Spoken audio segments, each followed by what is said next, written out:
Proverbe, chapitre 17. Mieux vaut un morceau de pain sec avec la tranquillité qu'une maison pleine de viande avec des disputes. Un serviteur avisé domine sur le fils qui fait honte, et il aura une part d'héritage au milieu des frères. Le creuset est pour l'argent et le fourneau pour l'or, mais celui qui met les cœurs à l'épreuve, c'est l'Éternel. Le méchant est attentif à la lèvre injuste, le menteur prête l'oreille à la langue criminelle. Se moquer du pauvre, c'est insulter son Créateur. Celui qui se réjouit d'un malheur ne restera pas impuni.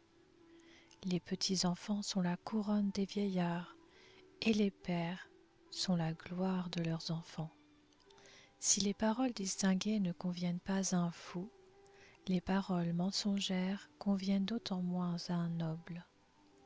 Le pot de vin est un outil précieux aux yeux de celui qui s'en sert. Où qu'il se tourne, il a du succès. Celui qui couvre une offense recherche l'amour. Celui qui la rappelle dans ses discours divise les amis. Une menace a plus d'effet sur un homme intelligent que 100 coups sur un homme stupide. Le méchant ne cherche que révolte. Un messager sans pitié sera envoyé contre lui. Il vaut mieux rencontrer une ours privée de ses petits qu'un homme stupide dans sa folie. Si quelqu'un rend le mal pour le bien, le mal ne quittera pas sa maison. S'engager dans un conflit, c'est ouvrir une vanne. Avant que la dispute n'éclate, retire-toi. Celui qui acquitte le coupable et celui qui condamne le juste font tous deux horreur à l'Éternel. À quoi sert un salaire entre les mains de l'homme stupide? Il ne peut acheter la sagesse et le bon sens. L'ami aime en toutes circonstances, et dans le malheur, il se montre un frère. L'homme dépourvu de bon sens prend des engagements. Il se porte garant pour son prochain. Celui qui aime les querelles aime la révolte. Celui qui rehausse sa porte cherche la ruine. Un cœur faux ne trouve pas le bonheur, et celui dont la langue est perverse tombe dans le malheur. Celui qui donne naissance à un homme stupide aura du chagrin. Le père d'un fou ne pourra pas se réjouir. Un cœur joyeux est un bon remède, mais un esprit abattu dessèche les os. Le méchant accepte des pots de vin offerts sous le manteau pour tordre les voies du droit. La sagesse est en face de l'homme intelligent, mais les yeux de l'homme stupide s'en vont à l'extrémité de la terre. Un fils stupide est une source de chagrin pour son père et d'amertume pour celle qu'il a mis au monde. Il n'est pas bon de condamner le juste à une amende, ni de frapper les hommes généreux à cause de leur droiture. Celui qui met un frein à ses paroles possède la connaissance. L'homme à l'esprit calme fait preuve d'intelligence. Même le fou, quand il se tait, passe pour sage. Celui qui ferme ses lèvres est un homme intelligent.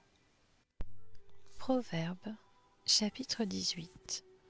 Celui qui se tient à l'écart cherche ce qui lui plaît. Il s'irrite contre tout ce qui est raisonnable. Ce n'est pas à l'intelligence que l'homme stupide prend plaisir, c'est à l'étalage de ses pensées. Quand vient le méchant, vient aussi le mépris, et avec la honte vient l'insulte. Les paroles d'un homme sont des eaux profondes. La source de la sagesse est un torrent qui jaillit. Il n'est pas bon de favoriser le méchant. En faisant tort au juste, lors d'un jugement.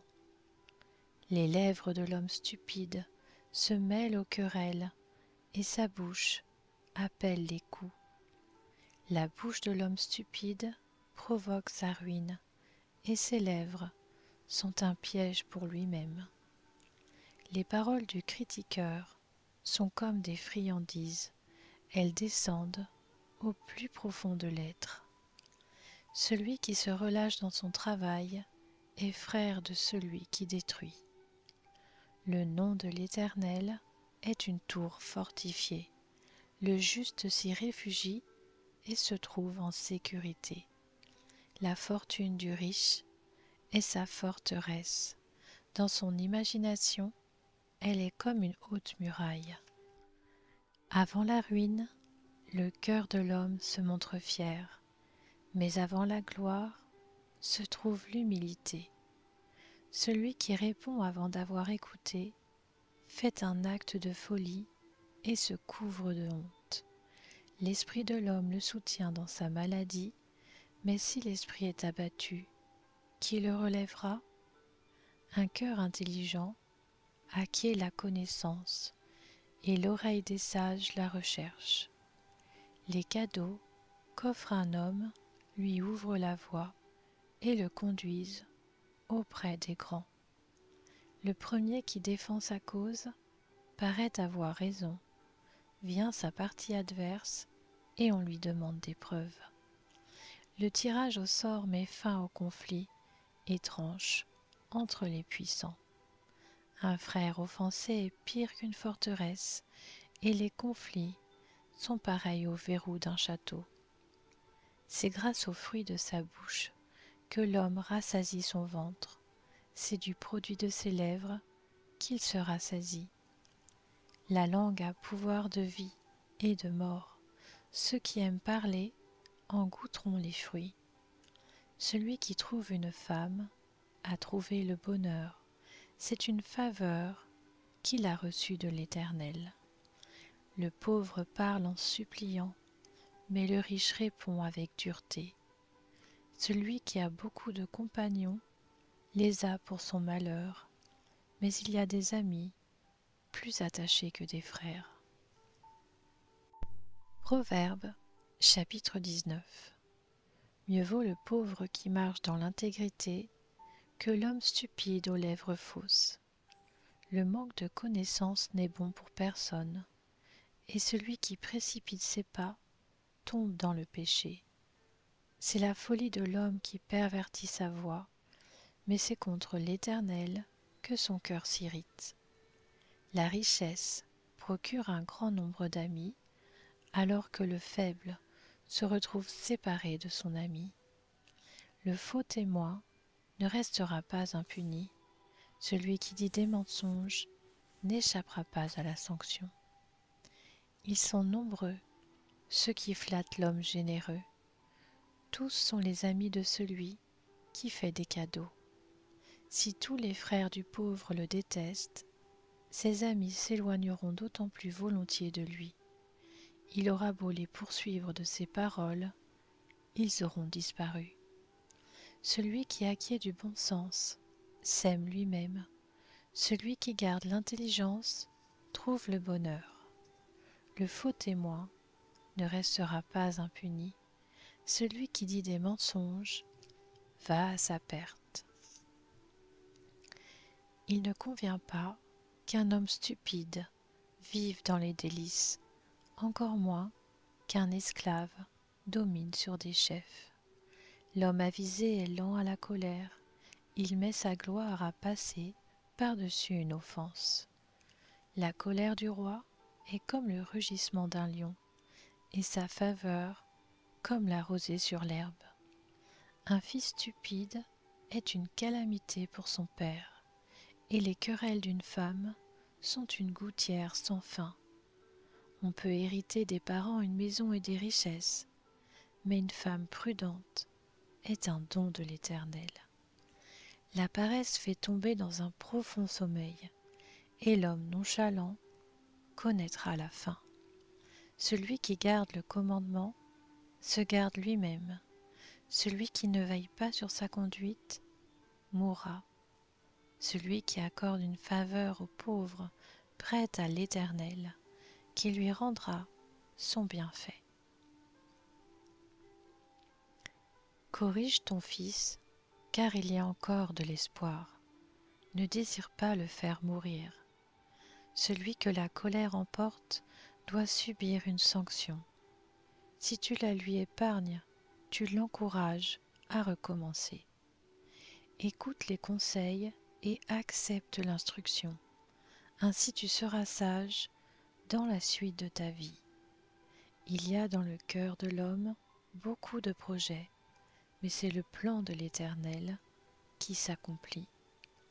Ce qui fait le charme d'un homme, c'est sa bonté. Mieux vaut un pauvre qu'un menteur.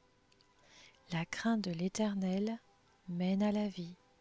On passe la nuit rassasié sans être visité par le malheur. Le paresseux plonge sa main dans le plat et il ne la ramène même pas à sa bouche. Frappe le moqueur et celui qui manque d'expérience se montrera prudent. Reprend l'homme intelligent, il comprendra alors ce qu'est la connaissance. Celui qui ruine son père et qui fait fuir sa mère est un fils qui fait honte. On rougit de lui. Arrête, mon fils, d'écouter l'instruction si c'est pour t'éloigner des paroles de la connaissance. Un témoin sans valeur se moque du droit, et la bouche des méchants est avide d'injustice. Les jugements sont prêts pour les moqueurs et les coups pour le dos des hommes stupides.